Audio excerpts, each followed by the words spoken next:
2021년 한국교회 영성 회복을 위한 옥천 방주 기도원에서 성회 넷째 날 사부 예배를 하나님께 드리겠습니다. 다 같이 사도신경으로 신앙 고백하시겠습니다.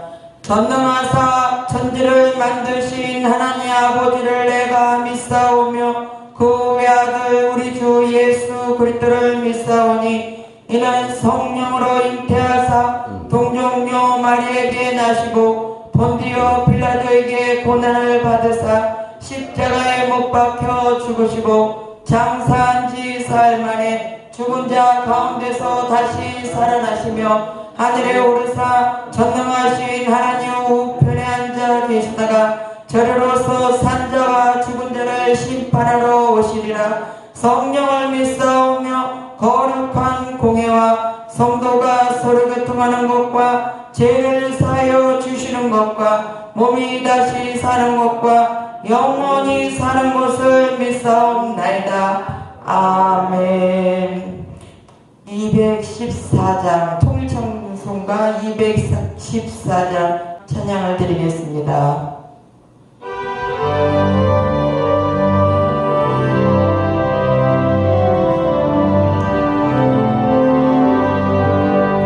병찬은 주님의 사랑과 거룩한 보혈의 공로를 우리 다 찬양을 합시다.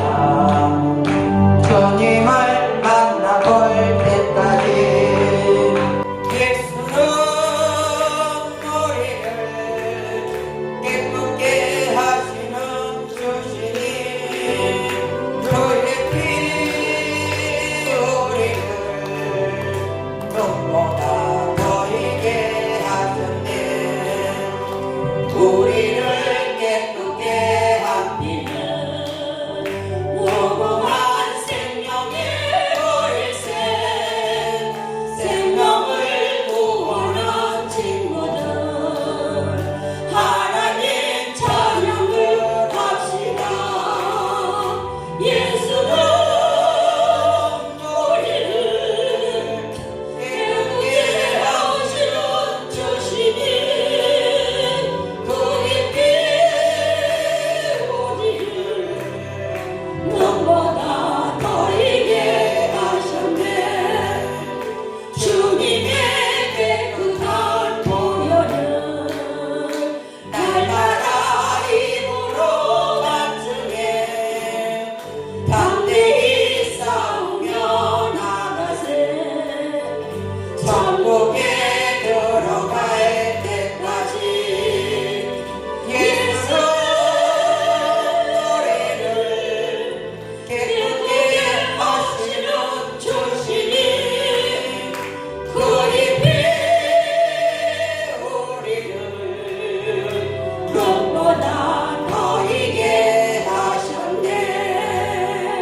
십자가 전단을 붙잡고 날마다 이기며 나가세. 머리에 면류관 쓰고서 주 앞에 찬양할 때까지 예수는 우리를 기쁘게 하시는 주시니 그의 피 우리를 눈보다 더이게 하셨네.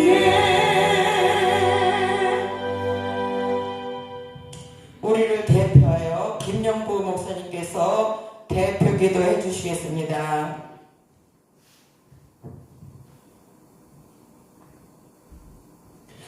다 같이 기도드리겠습니다. 변모함이 없으시고 병기함이 없으신 거룩하시고 존귀하신 하나님 아버지 감사드립니다. 하나님 아버지의 크신 사랑으로 말미암아 한국교회 영성 회복을 위한 옥천 방주기대에서 네 번째 마지막 시간을 주님께 영광 올려드립니다.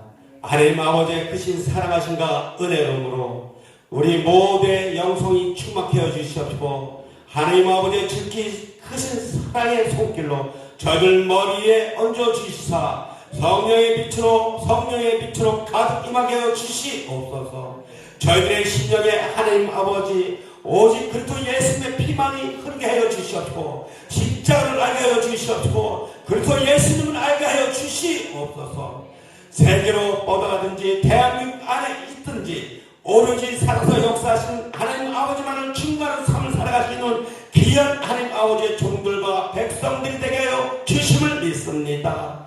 하나님 아버지 옥천 방주 기도원에 하나님 아버지 이곳에 성소를 마련하였으니 이곳으로부터 충청북도가 편해되게 하여 주시옵고 이곳으로부터 우리나라 모든 자녀이 편해되게 하여 주시옵소서. 이곳에서 머물다는 하나님 아버지의 귀한 종들을 통해서 변함없이 하나님 아버지의 말씀을 증거하는 귀한 영혼들 되게 하여 주심을 믿습니다.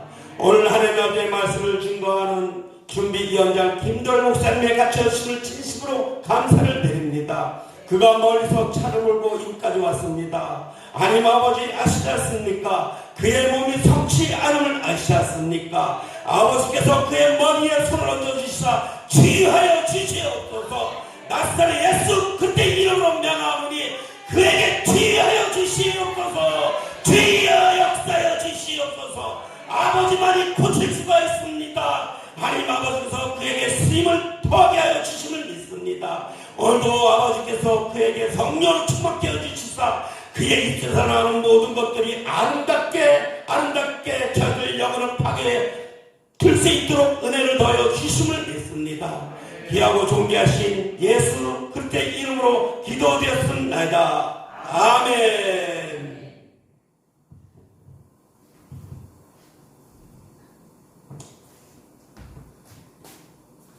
성경 말씀을 보시겠습니다. 베드로전서 2장 1절에서 3절 말씀입니다. 베드로전서 2장 1절에서 3절 말씀입니다. 제가 봉독하겠습니다. 그러므로 모든 악독과 모든 교율과 외식과 시기와 모든 비방하는 말을 버리고 갓난 아이들같이 순전하고 신령한 젖을 사모하라. 이는 이로 말미암아 너희로 구원에 이르도록 자라게 하려 함이라. 너희가 주의 인자심을 맛보았으면 그리하라. 아멘. 특성이 있습니다. 황녀 목사님께서 특별 찬양이 있겠습니다. 주 하나님 지으신 모든 세계 내 마음속에 그리워 볼 때 하늘의 별 울려 퍼지는 내 손 주님의 권능 우주에 찬네 주님의 높고 위대하심을 내 영혼이 찬양하네 주님의 높고 위대하심을 내 영혼이 찬양하네 주 하나님 독생자 아낌없이 우리를 위해 보내주셨네 십자가에 피 흘려 죽으신 주 내 모든 죄를 대속하셨네 주님의 높고 위대하심을 내 영혼이 찬양하네 주님의 높고 위대하심을 내 영혼이 찬양하네 내 주 예수 세상에 다시 올 때 저 천국으로 날 인도하리 나 겸손히 엎드려 경배하며 영원히 주를 찬양하리라 주님의 높고 위대하심을 내 영혼이 찬양하네. 주님의 높고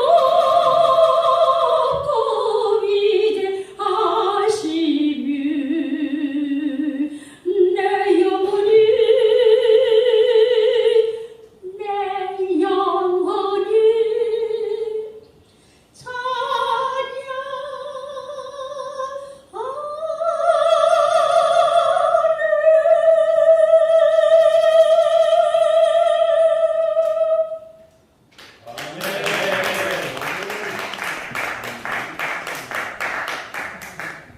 할렐루야. 은혜로운 찬양 감사합니다. 오늘 말씀을 전하여 주실 강사님은 우리 실로암교회 신무하시는 김도열 목사님입니다. 이제 목사님 나오셔서 구원에 이르도록 믿음을 성장시키자 제목으로 말씀을 전해 주시겠습니다. 강사 목사님 나오실 때 할렐루야로 하나님께 영광을 돌리고 박수로 맞이하시기 바랍니다. 할렐루야. 반갑습니다. 한 2년 만에 제가 다시 온 것 같아요.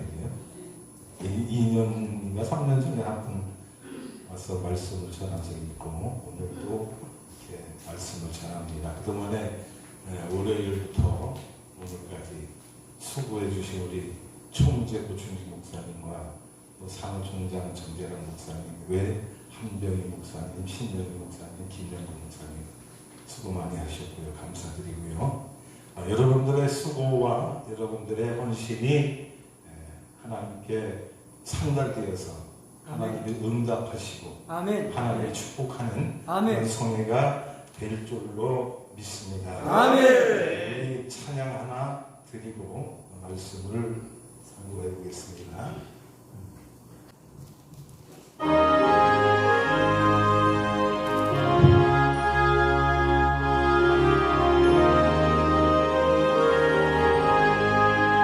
내 영혼이 정이워 주나되니 걷고 보니 슬픈 마음 이 세상도 전부로 와하도다. 할렐루야 찬양하세.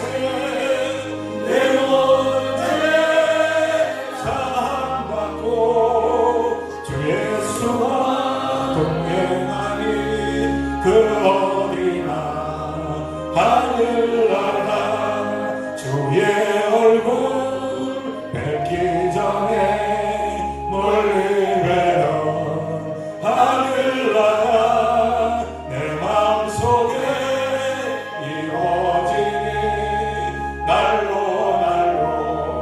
가깝도다. 할렐루야 찬양하세. 내 모든 죄 사함받고 주 예수와 동행하니 그 어디나 하늘나라 높은 산이 거친 들이 조망이나 궁궐이나 내 주 예수 오신 곳이 그 어디나 하늘나라. 할렐루야 찬양하세. 내 모든 죄 사함받고 주 예수와 동행하니 그 어디나 하늘나라. 아멘. 아멘. 기도드리겠습니다. 하나님 은혜를 감사합니다. 아멘. 옥천 방주 기도원에서 이렇게 귀한 성회를 열게 하시고 날마다 시간마다 귀한 하늘의 은혜로서 채워주시니 감사드립니다. 아멘. 이제 이 저녁 부족한 종을 세우셔서 귀한 하나님의 말씀을 대언하게 하셨사오니 온전히 하나님의 말씀을 온전히 전할 수 있게 도와주시옵시고 사람의 생각과 사람의 말을 전하지 아니하도록 하나님 성령께서 함께하여 주옵소서. 함께 참석하여 예배드리는 우리 모든 목사님과 성도님들 이 시간 하늘의 귀한 신령한 은혜를 맛보는 시간으로 역사하여 주옵소서. 예수님의 이름으로 기도드리옵나이다. 아멘. 오늘 말씀의 제목을 아까 우리 사회자 목사님이 말씀했지요. 구원에 이르도록 믿음을 성장시키자. 여러분은 지금 구원을 받으셨다고 생각하십니까? 구원을 받지 못했다고 생각하십니까? 구원 받았습니까? 네, 구원 받으신 줄로 믿고 감사를 드립니다. 여러분 믿음으로 우리가 구원을 받는다고 했는데 여러분 믿음이 무엇이라고 생각을 하십니까? 믿음이라고 하는 것은 히브리어에 기댄다, 의지한다 그런 뜻이 있습니다. 그러니까 우리가 믿음을 가졌다고 하는 것은 어디다 기대고 의지하는데 누구한테다 우리가 기대고 의지하는 거예요? 이 세상 만물을 창조하신 창조주 하나님께 기대고 하나님을 의지하는 것이 믿음이다. 그런 의미입니다. 그런데 사람들이 하나님을 믿기보다는 자기의 능력을 믿고 자기가 가지고 있는 돈의 그것을 믿고 이런 사람들이 많이 있는 것을 봐요. 그런데 믿음이라고 하는 것은 온전히 하나님만을 바라보고 하나님의 뜻을 구하고 하나님의 말씀에 순종하는 것이 믿음이라고 하는 말씀입니다.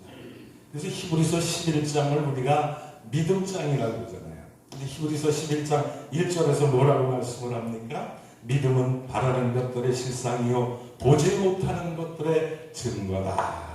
그런 말씀을 했고 6절 믿음이 없이는 하나님을 기쁘시게 못하나니 하나님께 나아가는 자는 반드시 그가 계신 것과 또한 자기를 찾는 자들에게 상 주시는 이심을 믿어야 할지니라. 뭘 믿으라고요? 하나님이 우리를 상을 주시고 하나님께서 우리의 모든 것들을 책임져 주시는 것을 우리가 믿고 나가야 된다고 하는 그런 말씀입니다. 에베소서 2장에서는 또 이런 말씀을 합니다. 8절에 보니까 너희가 믿음으로 말미암아 구원을 얻었나니. 무엇으로 구원을 얻었다고요? 믿음으로 말미암아 구원을 얻었다. 이렇게 말씀을 하시고 있습니다. 그러면 믿음이라고 하는 것은 도대체 무엇일까? 여러분 믿음을 어떻게 정의하시겠습니까? 저는 저 나름대로 이런 생각을 해봤어요. 믿음이라고 하는 것은 하나님의 말씀과 하나님의 생각을 우리가 내 것으로 만드는 것이다. 자기화시키는 것이다. 그러니까 하나님이 말씀하신 것이 다른 사람에게 하신 말씀이 아니고 나에게 하시는 말씀으로 들려져야 된다고 하는 말씀입니다. 조금 안 좋은 말씀이 있으면 저거는 나에게 하는 말씀이 아니고 아무개 장로, 아무개 권사에게 하시는 말씀이야. 나랑은 상관없는 말씀이야. 이렇게 해서는 안 된다는 얘기죠. 성경 66권 모든 말씀이 나에게 하시는 말씀으로 들려주기를 축원을 드립니다. 내게 하시는 말씀, 나에게 주시는 말씀으로 받아들여질 때에 이 성경에 기록된 모든 축복과 모든 기적이 내 삶 속에서 이루어진다는 것을 우리는 믿어야 될 줄로 믿는 것입니다. 아멘. 세상의 생명체는 씨앗을 가지고 있습니다. 식물이나 동물이나 할 것 없이 모든 것들은 생명체들은 씨앗을 가지고 있는데 그런데 중요한 것은 오늘 베드로전서 2장 1절부터 3절 말씀 가운데 보니까 베드로 사도가 우리에게 말씀하시기를 뭐라고 했습니까? 믿음도 자라난다는 것이에요. 믿음의 이 씨앗이 우리에게 주어졌을 때에 이 말씀이 싹이 나고 자라야 우리가 구원에 이길 수 있다고 하는 말씀입니다. 사람들은 그런 생각을 해요. 구원, 내가 예수 믿고 구원 받았어. 그리고 누가 임종한다는 얘기가 있으니까 목사님 아무개가 좀 돌아가시려고 그러니까 빨리 와서 좀 기도 좀 해주세요.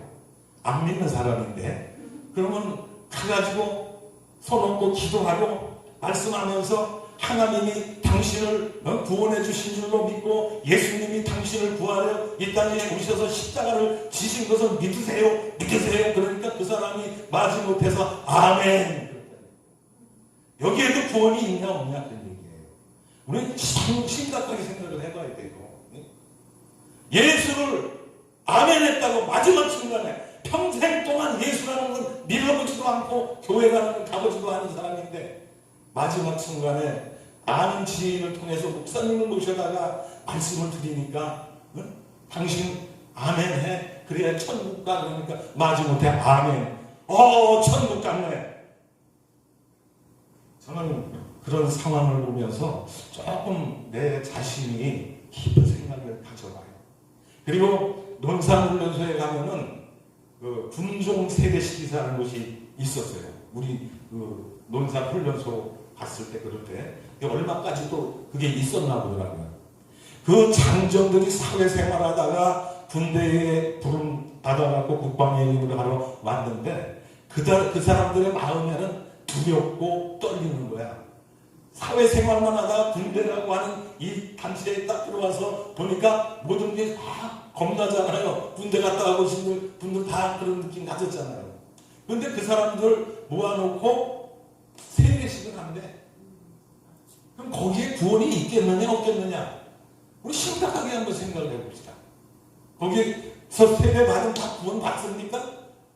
그러면 뭐하러 예수 믿고 고생을 해? 뭐하러 힘들게? 마지막 순간에 그냥 숨 떨어지기 전에 목사님이 와서 예수 믿고 천국 가세요. 예수를 믿는다고 아멘 하세요. 그럼 천국 갑니다. 그러니까 아멘.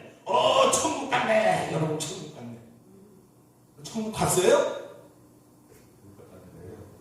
하나님만이 아시는 거지만 우리가 상식적으로 한번 생각을 해볼 때에 그것은 아니라는 말씀이죠. 그래서 베드로 사도가 오늘 본문에서 그런 말씀을 해요.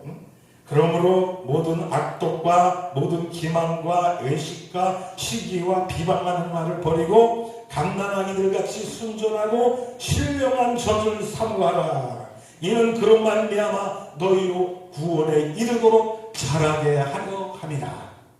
구원에 이뤘다는 얘기입니까? 이르지 못했다는 얘기입니까? 아직 이르지 못한 거예요.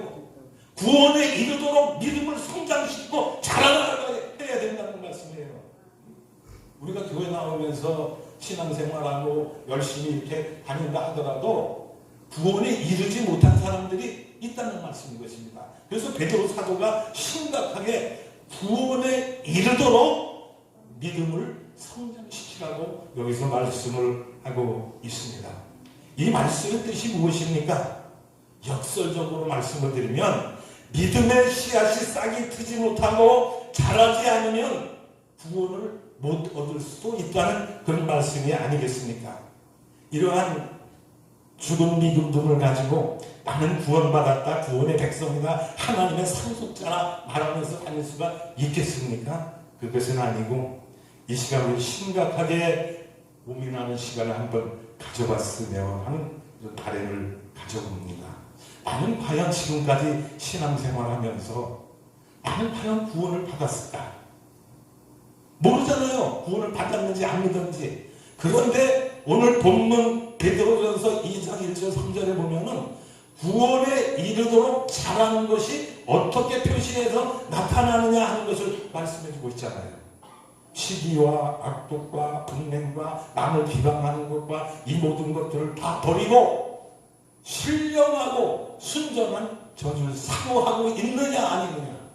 이게 바로 구원을 받았느냐 안 받았느냐 하는 것을 우리가 한번 추측해 볼 수는 있다 하는 그런 말씀입니다. 요즘에 그 코로나로 인해서 예배가 제대로 이루어지지 못하고 비대면 예배라고 하는 희귀한 그런 말이 생겨났어요. 이게 비대면으로 드리는 예배가 예배라고 생각을 하십니까 여러분? 아니라고 하는 말씀인 것입니다. 요한복음 4장 23절 24절에 보면 아버지께 참으로 예배하는 자들은 신령과 진정으로 예배할 때가 오나니 곧 이때라. 아버지께서는 이렇게 자기에게 예배하는 자들을 찾으시느니라. 하나님은 영이시니 예배하는 자가 신령과 진정으로 예배할지니라. 예배는 누구한테 드리는 거예요? 하나님께 드리는 거예요. 그러면 내가 하나님 앞에 나가서 하나님을 배우고 하나님의 면전에서 드리는 것이 예배지. 아멘. 집에서 TV 딱 켜놓고 테이블에다가 커피 갖다 놓고 맛있는 거 갖다 놓고 의자에 비수도 많이 누워가지고 말씀 듣는다고 하면서 비대면 예배라고 하면서 인터넷 예배라고 하면서 예배를 드린다는 얘기예요. 요즘에 한국이 이렇게 망가졌어요. 예배하는 자는 신령과 진정으로 예배해야 할지니라. 네. 목숨 걸고 해야 된다는 것입니다. 아멘. 우리나라에 일제시대를 거치고 6.25를 거치면서 신앙생활하는 사람들 얼마나 핍박이 많았습니까? 그런데 그 핍박 가운데서 우리 대한민국의 성도들은 믿음이 더욱더 성장을 했어요. 그래서 목숨까지도 버리면서 신앙의 절개를 지켜왔던 것을 볼 수가 있는데, 지금 우리나라가 이만큼 잘 살고 배부르고 뜬다시니까 하나님은 뒷전에다 모셔놓고 비대면 예배. 저는 그게 한심한 게, 정부에서 비대면 예배를 갖다가 얘기할 적에 대한민국의 목사들이 다 들고 일어났어야 된다고 생각하는 사람입니다. 그런데 조그만 교회의 목사들이 나가서 의사 외쳐봤자 그거 뭐 효과가 나겠어요? 대한민국의 열성고라 안에 드는 큰 교회 목사들이 단합해갖고 그들이 앞에 서서 비대면 예배는 있을 수 없다 들고 일어나서 전국에 있는 교회들을 다 같이 함께 일어나서 정부에 대항하고 예배를 드렸어야 된다고 하는 말씀입니다. 그러지 못한 결과가 오늘 대한민국의 교회가 10,000개가 문을 닫았다고 하는 말씀인 것입니다. 코로나로 인해서 교회가 10,000개가 문을 닫았대요. 얼마나 심각한 얘기입니까? 우리는 정부에서 비대면 예배를 아무리 주장을 하고 한다 할지라도 하나님께 드리는 예배는 하나님 면전에 가서 하나님 앞에 예배를 드려야 되는 거예요. 설날 자식들이 부모한테 가서 면전에서 세배하고 장수하시고 건강하십시오. 이게 세배지. 집에는 가지도 않고 전화로다가 아버지 올해도 복 많이 받으시고 건강하세요. 그게 진짜로 세배가 되겠습니까? 아니잖아요. 아버지한테 가서 아버지 면전에서 무릎 꿇고 세배하고 건강하십시오. 올해도 장수하시고 무병장수하시고 올해도 복 많이 받으시고, 이게 설날의 진정한 세배가 아니겠습니까? 예배는요 하나님 앞에 나가서 드려야 그게 예배라는 말씀인 것입니다. 그게 바로 신령과 진정으로 예배를 드리는 것이다. 아멘. 말씀을 했습니다. 에베소서 2장 8절에 너희는 그 은혜로 말미암아 믿음으로 구원을 얻었나니 이것은 너희에게서 난 것이 아니요 하나님의 선물이라. 맞습니다. 하나님이 우리에게 주신 선물인 줄로 믿습니다.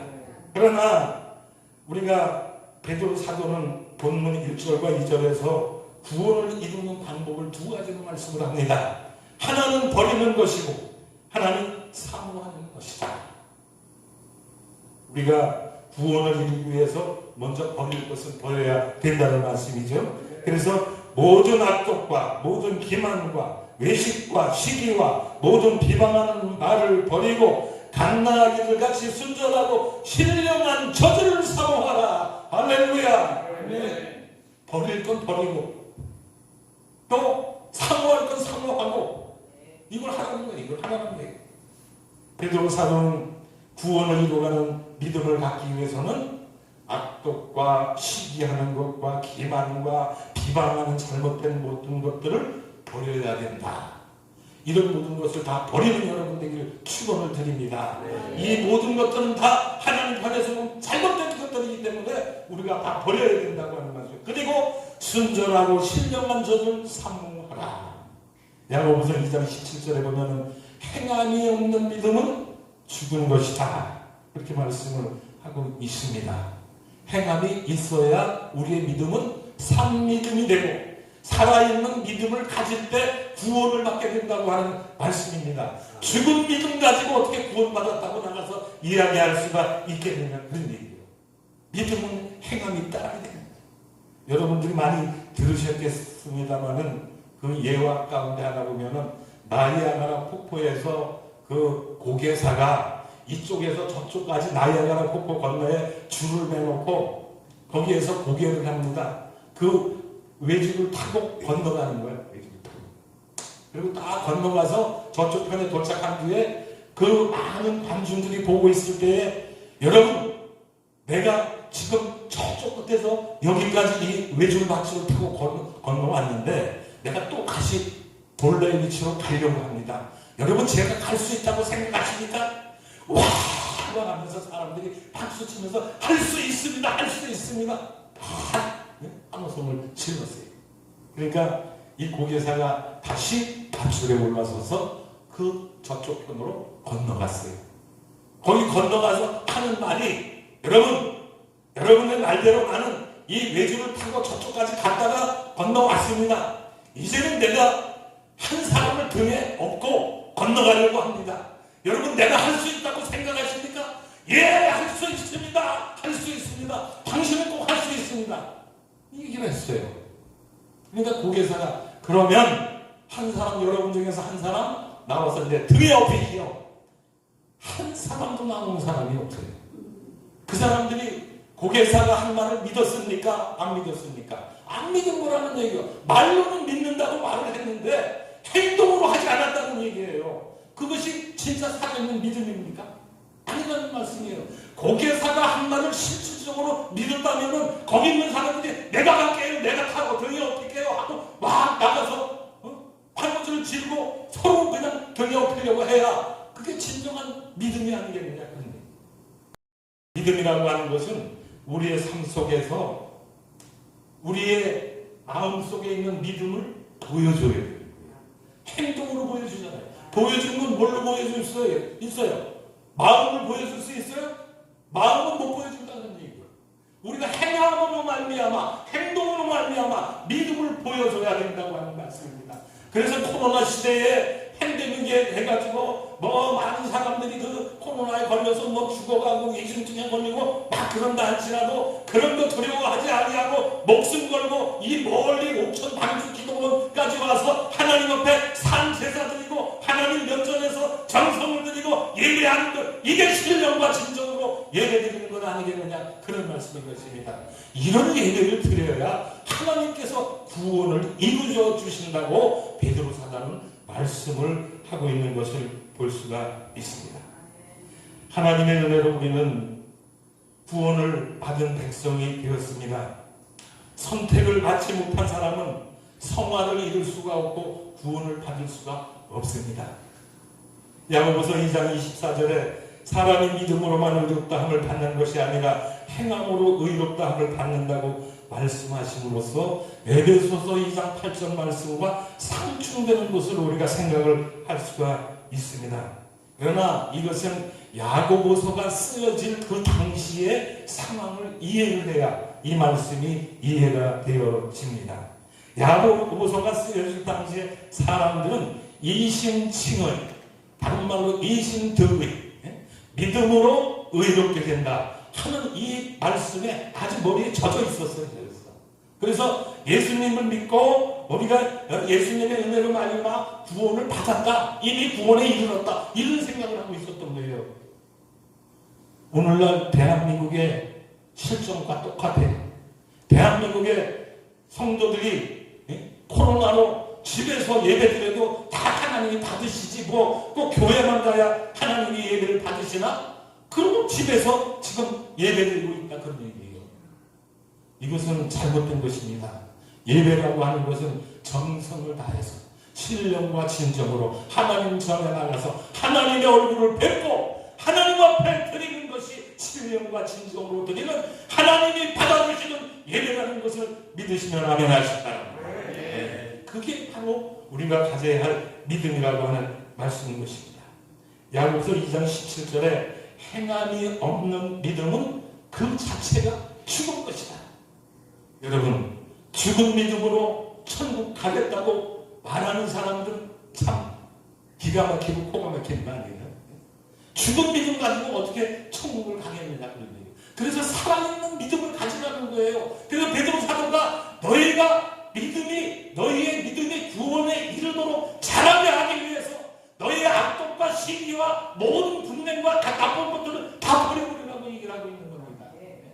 그런 걸 끊어야 되는 거예요. 끊어버리고 이제는 신령과 친정으로 아버지께 예배를 드리는 사람이 구원에 이르도록 믿음이 자라가는 사람이다 라고 우리가 생각을 할 수가 있습니다.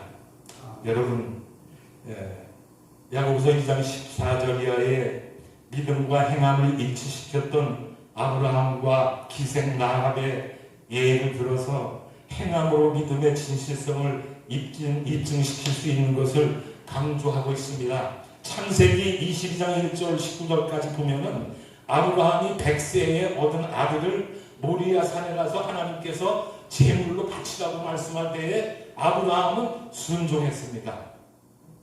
100세에 아들을 하나 주셨으면 내가 얻은 아들을 잘 키워가지고 내 밑에서 참 모든 것 다 잘하도록 이렇게 우리가 해야 되는데, 아니 줘놓고 뺏는 건 뭐야? 사람이 원망할 수가 있잖아요. 내가 이제 하나님한테 아들 달라고 했습니까? 하나님이 줘놓고 이제 와서 또 왜 뺏어가려고 그럽니까? 불평불만이 있는 거예요. 그런데 아브라함은 한마디 원망하지 아니하고 아브라함이 이삭을 데리고 시종 몇 명을 데리고 모리아 산을 향해서 가지 않습니까? 3일이나 걸리는 그 길을 하면서 거기에 가서 산 밑에 도착하자 시종들에게 너희들은 여기서 기다리라 해갖고 이삭에게 나무짐을 지우고 칼을 갖고 불을 갖고 모리아 산을 향해서 올라가는데 이삭이 생각하니까 참 이해가 되지 않는 짓을 하고 있어. 우리 아버지가 연세가 100세가 넘었다면 이젠 망령이 들렸나 봐. 그렇게 얘기할 수도 있잖아요. 그래서 그가 아버지한테 묻지 않습니까? 아버지, 우리가 제사드릴 장작과 칼과 불을 가지고 가는데 실제로 피만 제물은 어디 있습니까? 이 말을 듣는 아브라함의 심정이 얼마나 괴로웠겠습니까? 성경에 기록은 안 돼 있어도 부모된 우리로서 자식을 바치라고 한다면 말은 안 해도 얼마나 괴롭고 심정이 아프겠느냐 그런 얘기예요. 그런데 아브라함은 조금도 그런 기생되지 아니하고 이삭을 데리고 모리아 산에 가서 결박해서 장작돌 위에 이삭을 올려놓고 칼을 들어서 내려치려갈 때에 아브라함아 네 아들 이삭에게 손을 대지 말아라. 내가 네 믿음을 보았노라. 할렐루야. 하나님은 우리의 믿음을 보시는 거예요. 그 믿음을 뭘로 우리가 보여줄 수 있습니까? 행함으로 보여줄 수 있다는 얘기입니다. 이것이 살아있는 믿음입니다. 구원받을 수 있는 믿음이라고 하는 말씀인 것입니다. 말로는 믿습니다. 반응 하나님의 말씀대로 순종하면서 삶을 다해놓고 실제로 사는 모양을 보면 하나님의 말씀과 동떨어진 그런 삶을 살아가는 사람들이 이 땅에 얼마나 많이 있습니까? 저를 비롯한 모든 사람들이 그런 마음을 가지고 살아가고 있다는 말씀이에요. 오늘 이 시간 우리는 우리의 마음을 고쳐먹을 수 있기를 바랍니다. 하나님의 말씀에 100% 순종하는 그런 삶을 우리가 살아야 될 줄로 믿습니다. 또 야고보서 2장 21절에서 우리 조상 아브라함이 그 아들 이삭을 제단에 바칠 때에 행함으로 의롭다 하심을 받은 것이 아니냐라고 말하면서 영혼 없는 믿음이 죽은 것 같이 행함이 없는 믿음은 죽은 것입니다. 여호수아 2장 1절 21절에 보면 기생 라합 사건을 예를 들어서 써놓았습니다. 2장 25절에 보면 이와 같이 기생 라합이 사자들을 접대하여 다른 일로 나가게 할 때에 행함으로 의롭다 하심을 받은 것이 아니냐라고 말씀을 기록하고 있습니다. 이 말이 행함과 믿음이 상충되는 것 같이 우리가 이해를 할 수 있을지 모르지만 오해를 할 수 있을지 모르지만 그 상충되는 말이 아닙니다. 우리의 믿음은 행함으로 보여드릴 수가 있는 거예요. 하나님이 없으면 믿음이 있는지 없는지 우리가 어떻게 알겠어요? 그래서 오늘 우리 한국 기독교 부흥사 총연합회 한부총회 이 목사님들이 우리 여기 옥천 방주 기도원에서 집회를 하니까 와라! 그리고 총재님이 딱 명령을 내렸는데 그 말씀을 듣고 여기까지 온 사람은 온전히 총재님 말씀을 믿고 순종하는 사람이지만 그러지 않고 안 나온 사람들은 뭐예요? 총재님 말씀을 믿는 것이 아니라 무시하는 것이 된다고 하는 말씀입니다. 하나님의 말씀도 마찬가지예요. 하나님이 성경 66권을 통해서 우리에게 해야 할 모든 것들을 기록해 놓고 있습니다. 그 말씀대로 우리가 끊을 것은 끊고 행할 것은 행하고 베드로가 말하는 것 같이 순전하고 신령한 젖을 사모하는 삶을 살아갈 때에 우리는 구원에 이르는 믿음을 갖게 된다고 하는 말씀입니다. 그래서 우리가 이것을 가르쳐서 기독교 용어로는 뭐라고 해야 되죠? 성화되어 간다. 구원은 성화되어 가는 과정 가운데 있는 거예요. 그것을 이루시는 것은 하나님이시라고 하는 말씀인 것입니다. 이제 촛발을 딱 떼어놓고 나 구원 받았네, 너 구원 받았네, 우리 구원 받았네. 구원을 받았는지 시험을 받았는지 어떻게 알겠느냐 그 얘기예요. 그 삶 속에서 믿는다고 하는 그 믿음을 우리의 행동으로 실천으로 보여줌으로 해서 하나님이 우리를 인정해 주시는 줄로 믿으시기를 바랍니다. 예수님도 말씀하세요.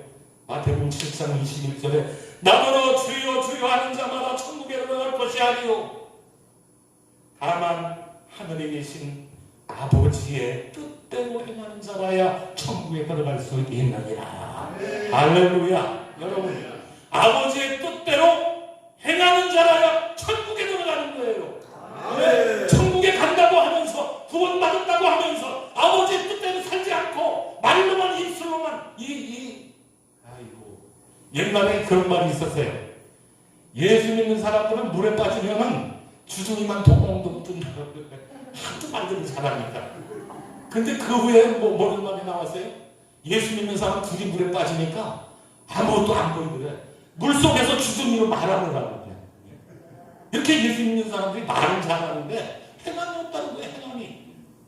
행함이 없는 믿음은 야고보 기자가 얘기한 대로 죽은 믿음이야. 죽은 믿음. 죽은 믿음은 구원을 못 받았다는 얘기입니다. 천국에 들어갈 수 없다는 얘기입니다. 그렇기 때문에 오늘 우리는 살아있는 믿음을 소유하는 저와 여러분 되기를 축원을 드립니다. 저는 이 부분을 생각할 때에 이해를 돕기 위해서 이 달걀을 갖고 비유를 많이 합니다. 여러분 달걀이 몇 가지가 있습니까? 두 가지가 있어요. 하나는 유정란, 하나는 무정란. 무정란 가지고 아무리 온도를 맞춰주고 습도를 맞춰주고 따뜻하게 해준다고 해서 거기서 삐약이가 나옵니까? 안 나오죠. 21일이 지나도 껐떡도 안 해. 210일이 지나도 껐떡도 안 해. 2000일이 지나면 썩어서 냄새가 나요. 그런데 유정란은 온도 맞춰주고 습도 맞춰주고 하루에 한 번씩 불려주고 이렇게 하면 어떻게 해요? 21일이 지나면 삐약이가 거기서 팍 나오는데 여러분 병아리가 그 알껍질을 깨고 나오는 것을 제가 저기 부천인가 어디 가서 집회를 갔는데 앞에다가 현수막으로 싹 해놨다고 세일에 뭐 해갖고 뭐 이렇게 써놔서 세일 동안에 그 병아리가 이렇게 하고 있는데 나중에 엄마가 그 알껍질을 똑똑똑 깨줘갖고 병아리가 거기서 나온다.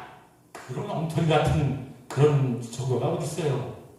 병아리 부화기 안에 애미가 있는 거 봤어요? 부화기 속에서 엄마 닭이 꼿꼿하게 들어가갖고 병아리 안 깨주는 거 봤어요?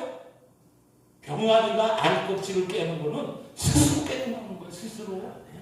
제가 부화기를 가지고 그 부화를 시켜봤어요. 30몇만 원 주고 부화기를 하나 사가지고 계란을 딱 집어넣고 거기다 물통 갖다 넣어놓고 온도계 집어넣어놓고 그 전구 열전구 그거 딱 틀어놓으니까 정확하게 21일이 되니까 알을 깨는 소리가 똑똑똑똑 들리더니 구멍이 요만큼 나더니 점점 넓어집니다. 그러더니 나중에는 그 껍데기를 쫙 벌리고 병아리가 나오더라. 그런 얘기예요. 병아리가 알이 병아리로 깨는 순간이 그 병아리가 돼서 자기가 스스로 깨는 노력이 거기 들어가야 되는 거예요. 이 오늘 베드로 사도가 얘기하는 말씀이 우리의 믿음을 구원에 이르도록 자라가게 해야 되는데 그것은 누구의 몫이에요? 우리의 몫이라는 거예요. 우리의 몫으로. 우리가 알을 깨는 그런 심정으로다가 고통도 이기고 어려움도 이기고 다 극복해서 내가 그것을 깨고 나와야 된다고 하는 그런 말씀인 것입니다. 그렇게 할 때 그것이 병아리가 되는 거예요. 그 병아리가 어떻게 뭐 어미다리 가고 맨날 깨져가지고 그거 나온다고 그러면은 그거는 부화장에 한번 가보셨어요? 그 부화기가 그냥 알이 수천 개가 수만 개가 들어있는데 그러면 그 알을 깨기 위해서 닭이 수만 마리가 있어야 될 거 아니에요? 없어. 한 마리도 없어. 그런데 스스로 해결하고 나오더라. 그 깨는 것을 보니까 참 신기하기도 하고 나는 거기서 놀라운 진리를 발견했습니다. 우리의 신앙도 내가 성화를 이루며 구원에 이르기 위해서 어떠한 시련과 어떤 고통도 내가 스스로 해결해야 된다 하는 것을 깨달았습니다. 그런데 예수 믿으면서 생각하기를 예수만 믿고 입으로만 떠들면 다 되는 줄 알고 그렇게 하는데 절대 아니라고 하는 말씀인 것입니다. 우리의 수고가 있어야 돼.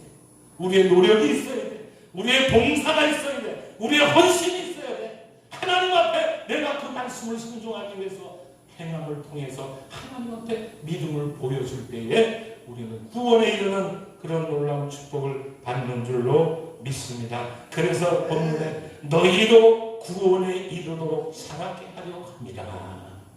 이 말씀은 아직까지 구원을 완성하지 못했다는 거예요. 구원에 이르도록 자라가라는 거예요. 성장시켜가라는 거예요. 어린아이가 태어나갖고 그 어린아이 태어날 때 모습으로 1년 지나고 2년 지나고 3년 지나보세요. 그 아이는 얼마 못 가서 생명이 끝나는 거예요.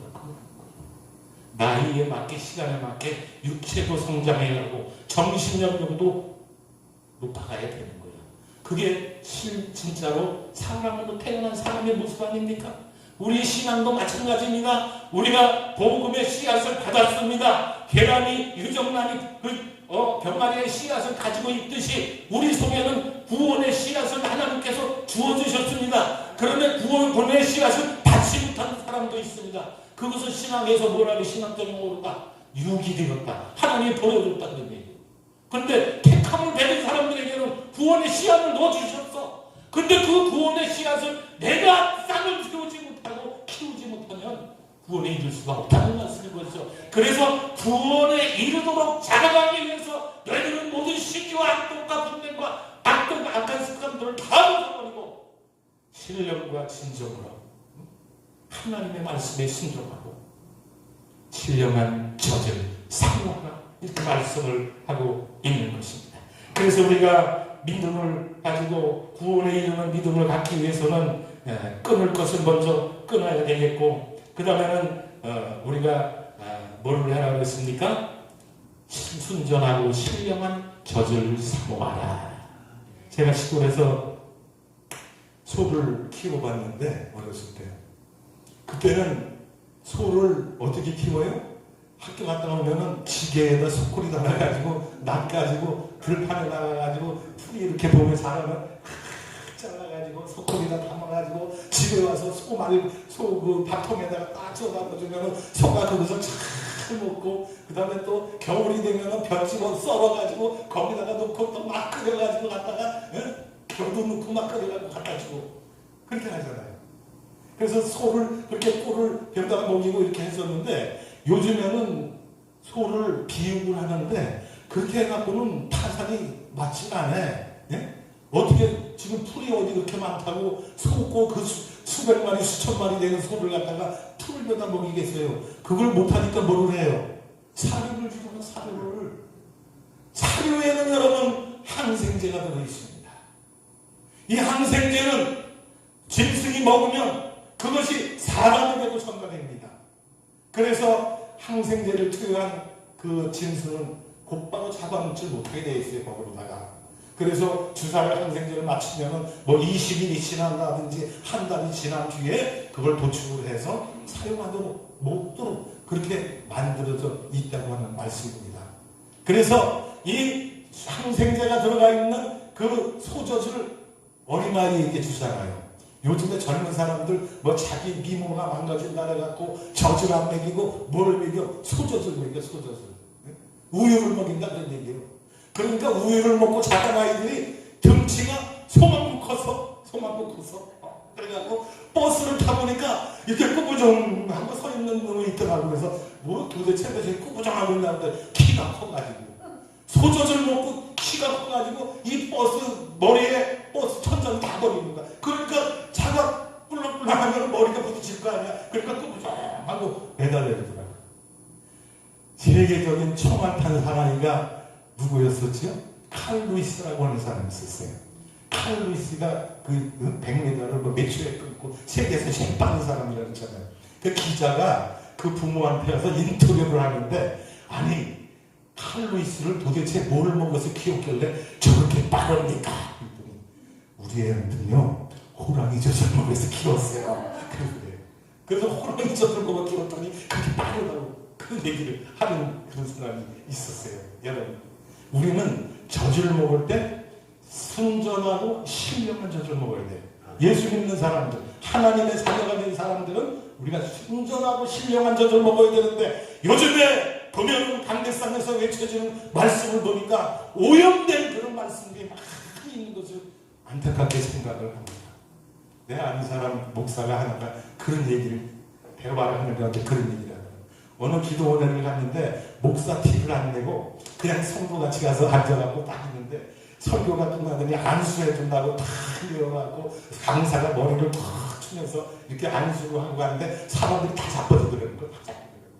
그러니까 이 목사는 어디 나도 자빠지나 하고서 아니고 가만히 있어 딱 보니까 와서 손을 얹고 밀더라는데 안 밀리고 딱, 그러니까 계속 미는 거야. 그러니까 이 사람이 아유 우리 은혜롭게 합시다. 그러더래요.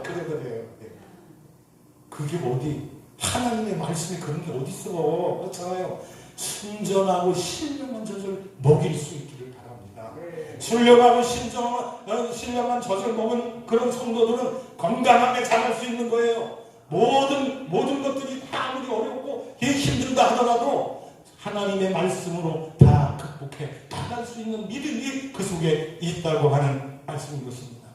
여러분, 오늘 우리는 하나님의 말씀을 전하는 그런 위치에 있다면 순전하고 신령한 젖으로 성도들을 먹일 수 있기를 부탁을 드립니다. 그리고 소를 키우면서 제가 또 한 가지 느낀 게 있어요.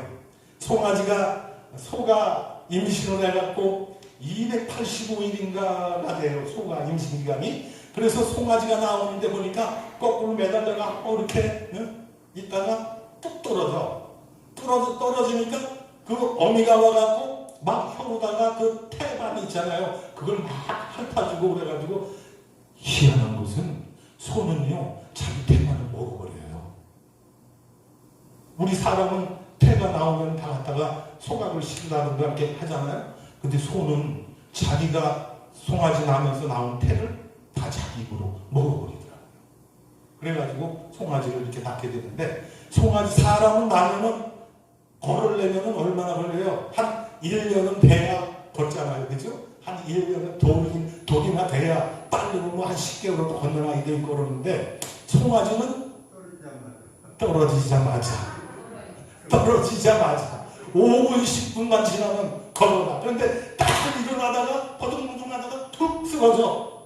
그러면 다시 또 이렇게 일어나고 막 그러다가 몇 번 그러다가 다 일어나가고 막 뛰어다니면서 이제 뭐를 찾아? 젖을 찾아봐. 젖을 찾는데 어미소에 가갖고 젖을 빨아. 젖을 막 빨으니까 어미소에 젖이 이렇게 퉁퉁 불어있잖아요. 우유가 꽉 차있잖아요. 그러니까 그걸 잘 빨아먹더라고요. 그런데 한참 빨아먹으면 우유통이 비일까요? 가득 차 있을까요?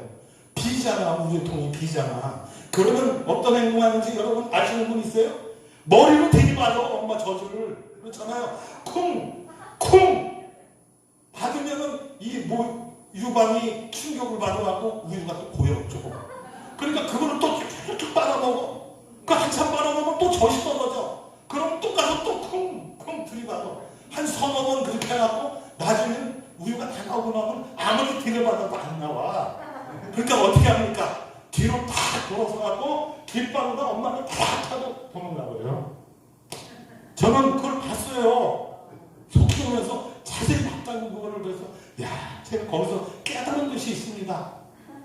젖을 먹이는 사람이 젖 먹는 사람에게 순전하고 신령한 젖을 모자람이 없이 다 공급해줘야 되겠구나.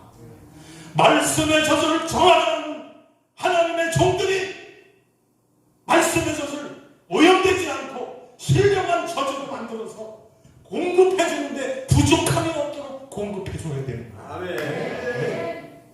그런데 교회들에 문제 있는 교회들이 많이 있지요.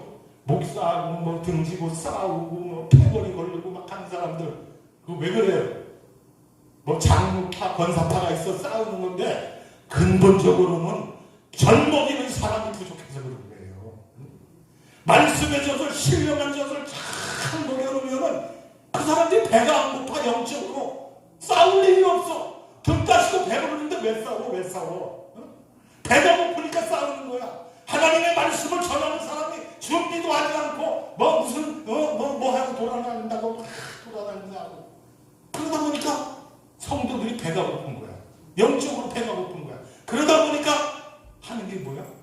들이받는 거야. 들이받는 거. 왜 젖을 갖다가 제대로 안 주느냐? 영양가 없는 젖을 주느냐? 그것도 공부 충분하게 주지 못하고 부족하게 주느냐? 딱 들이받는 거예요.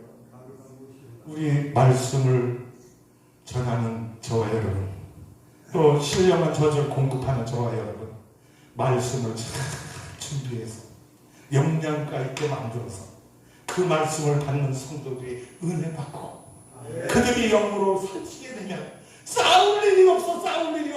목사님 말씀 한마디면 100% 순종이야. 장로파 권사파가 왜 생겨? 목사파가 왜 생겨? 신령한 젖을 못 먹였기 때문에 길이받고 싸우는 거예요. 그러면 그 교회 목사가 성도들을 탓하지 말고 자기를 가슴을 치면서 자기 탓을 해야 되는 거야. 반성을 해야 되는 거야. 내가 하나님의 말씀을 신령하나 진정으로 영의 양식을 이렇게 잘 준비해서 먹이지 못했기 때문에 저런 현상이 일어나는구나. 하나님 나를 용서해 주세요. 반성이 있어야 되니까 자기 반성. 그렇게 하면은 그 말씀을 받는 성도들이 은혜 받고 얼굴에 기쁨이 넘치고 막 하는데 어디서 그만 불편이 나오고 어디서 쌈박질하는 거예요.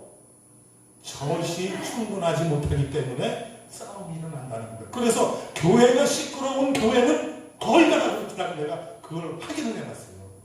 연구를 해봤어요. 연구를.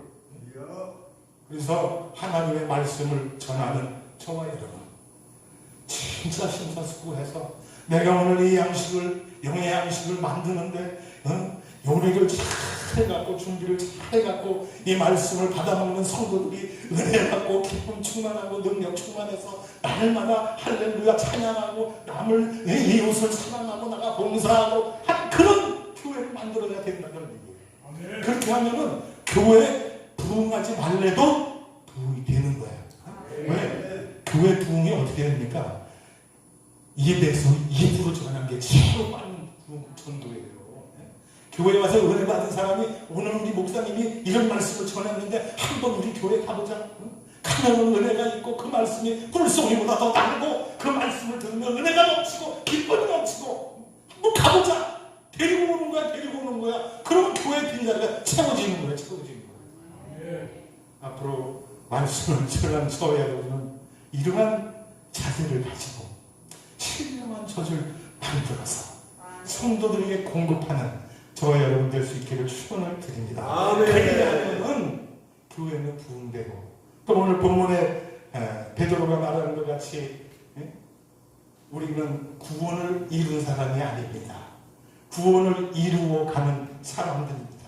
그래서 너희의 믿음이 구원에 이르도록 자라게 하기 위해서 악독과 기만과 시기와 질투와 못된 거 다 끊어버리고 신령한 저지를 상응할 때 거기에 하나님의 놀라운 능력이 나타난다고 하는 말씀이에요. 그렇게 해서 우리 한국 교회를 살찌우고 성도들을 살찌우고 교회를 부흥시키고 이제 이 정권이 빨리 끝나서 비대면 예배라는 말이 다시는 나오지 않도록 우리가 앞장서서 운동해야 될 줄로 믿습니다. 그렇게 해서 다음에 우리가 교회를 잘 섬기고 하나님을 두려워하는 그런 종을 세워서 이 나라를 하나님 앞에 온전히 서게 하고 그렇게 하면 교회는 자동적으로 하나님께 영광 돌릴 수 있는 그런 교회가 된다고 하는 말씀인 것입니다. 그렇게 하면은 나라도 부흥되게 돼 있어. 나라도 잘 살게 돼 있어. 지금 G7 나라에서 G10 G7 그렇잖아요. 우리나라는 G2 국가로 가야 돼요. G2 국가가 뭡니까? 미국이 G1 최고의 그런 나라가 되고 그 다음에 대한민국이 하나님의 말씀에 순종해서 바로 서서 말씀 바로 전하고 우리가 부흥돼서 경제를 부흥시키면 미국 다음으로 잘 사는 G2 국가가 될 줄로 믿습니다. 오늘 주신 이 말씀을 마음속에 기억하면서 오늘 앞으로부터 지금까지 내가 살아올 때는 시기와 분쟁과 질투와 남을 용서하지 못하고 그런 삶을 살았지만 이제는 내가 그런 모든 악독한 것을 다 끊어버리고 베드로 사도가 얘기하는 것 같이 신령하고 순전한 젖을 사모해서 우리의 믿음을 키워나가고 우리가 구원에 이를 수 있는 그런 자리에까지 그리스도의 장성한 분량이 충만한 데까지 이르는 그런 성도들을 만들기 위해서 각자 노력하고 하나님 앞에 기도하는 우리 모두가 될 수 있기를 예수님의 이름으로 축원을 드립니다. 주신 말씀 생각하면서 오늘 우리 주여 삼창하고 기도하겠는데요. 신령하고 순전한 저를 사모하게 해달라고. 그보다 먼저 내가 잘못된 삶을 살아왔는데 이 모든 것도 다 끊어버리게 하고 하나님 말씀에 붙잡혀서 하나님 말씀에 순종해서 하나님의 뜻대로 살아서 나만을 살리고 국민들을 살찌우고 성도들을 영적으로 배부르게 하는 그런 삶이 되게 하다라고 우리 주여 삼창하고 기도하겠습니다. 주여 주여 주여 아버지 하나님 은혜를 감사합니다. 하나님의 은혜 가운데 아버지 하나님 옥천 방주기도원 성회를 열게 하시고 시간 우리에게 귀한 말씀으로 영의 양식을 주시니 감사드립니다. 이번 성회를 통하여 한부총이 부흥되게 하시고 옥천 방주기도원이 부흥되게 하시고 영적으로 저들이 다 아버지 하나님 성장해서 하나님 앞에 영광 돌리는 삶을 살아갈 수 있도록 인도하여 주옵소서. 대한민국에서 비대면 예배가 사라지게 도와주시옵소서.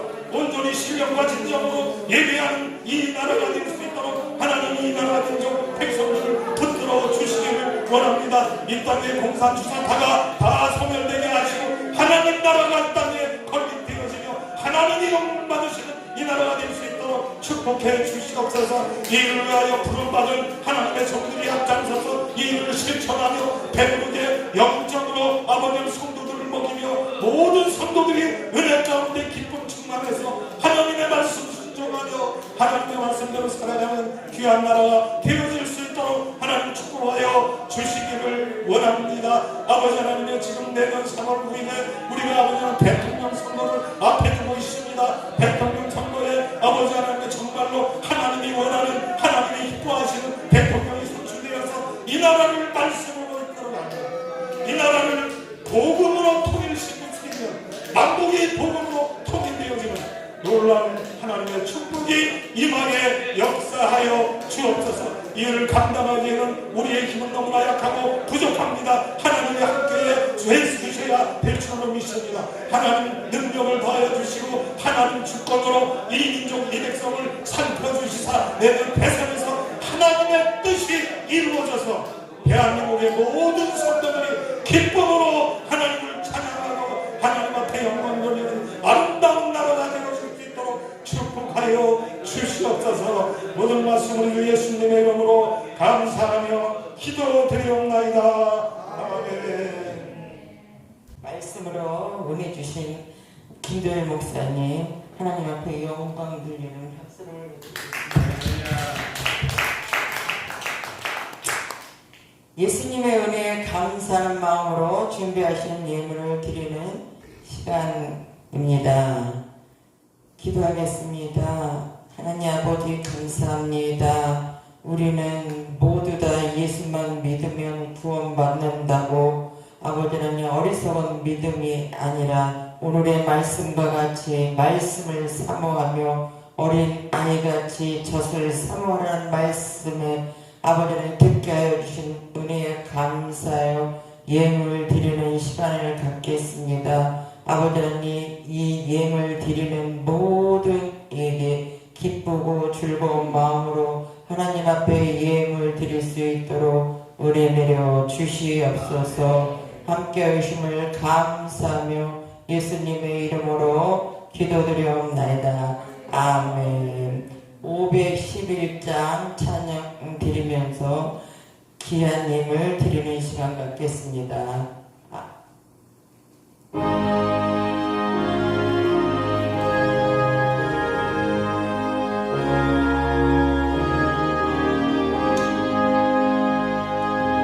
내 구주 예수를 더욱 사랑 엎드려 비는 말 들으소서. 내 진정 소원이 내 구주 예수를 더욱 사랑 더욱 사랑. 이전엔 세상 나 기뻤어도 지금 내 기쁨은 오직 예수. 험한 내 비는 말 내 구주 예수를 더욱 사랑 더욱 사랑. 이 세상 떠날 때 찬양하고 숨질 때 하는 말 이것일세. 다만 내 비는 말 내 구주 예수를 더욱 사랑 더욱 사랑.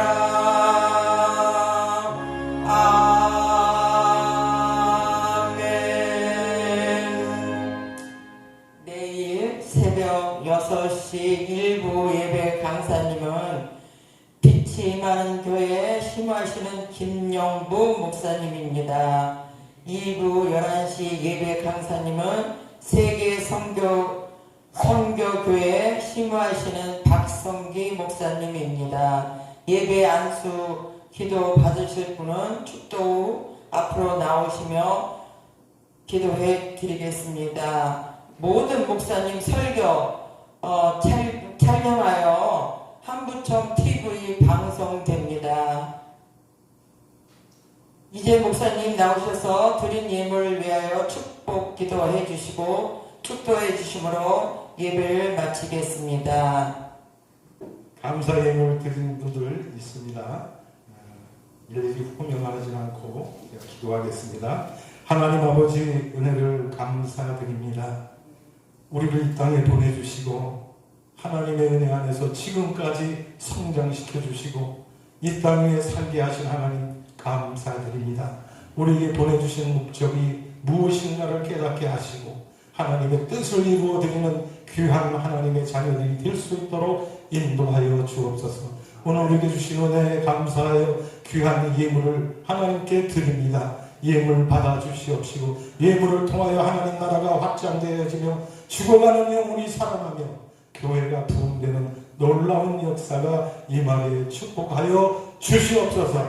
이제는 우리 주 예수 그리스도의 크신 은혜와 아버지 하나님의 극진하신 사랑과 성령님의 감동 감화 역사로 충만하시니 오늘 주 앞에 나와 이 부흥에 참석해서 하나님 앞에 영광 돌리고 하나님 앞에 귀한 예물 드리는 손길마다 하나님이 축복해 주시고 저들을 섬기는 교회와 가정의 식구들과 성도들 위해 하나님 같은 은혜를 채워주시며 대한민국이 이제 하나님이 기뻐하시는 하나님의 나라, 하나님이 역사하시는 나라가 되게 해 주시기를 우리 주 예수 그리스도의 이름으로 간절히 축원하옵나이다. 아멘.